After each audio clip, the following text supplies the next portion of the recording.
Un match contre le dernier est toujours un match piège. C'est souvent tout ou rien, surtout pour une équipe comme Amiens fatiguée et où certains joueurs parlent surtout de leur avenir. Mais sous le soleil, les Picards ouvrent pourtant le feu d'artifice avec ces tours de frappe de Manuel Pires. Et c'est le virevoltant Stéphane Desmoulins qui va avoir 2 balles de but. Sur la première, il écrase d'ici son tir. Dommage. La seconde lui vient sur cette interception de David Faderne. Mais Philippe Sens, le gardien nîmois, se rattrape bien de sa bévue.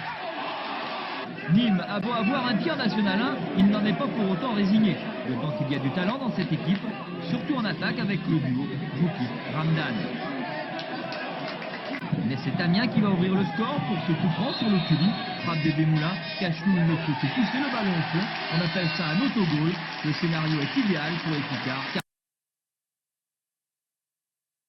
40 secondes avant la mi-temps.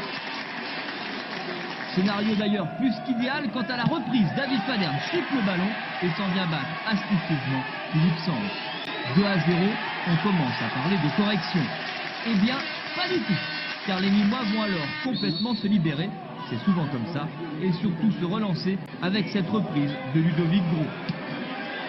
Le buteur gardois a raison de se dépêcher car 6 minutes plus tard, l'Olympique nîmois revient au tableau d'affichage. Stupeur, centre de Cachenou, but de Cyril Jeunechamp, mais que d'erreurs défensives amiénoises.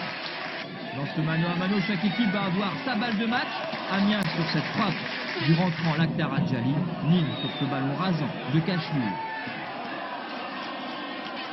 Mais finalement, les Nîmois vont créer une certaine sensation en s'imposant à 3 minutes de la fin sur un but extraordinaire de son avant-centre. Abderrahmane défaite 3-2. Pour la première fois, le public de Moulombier a sifflé.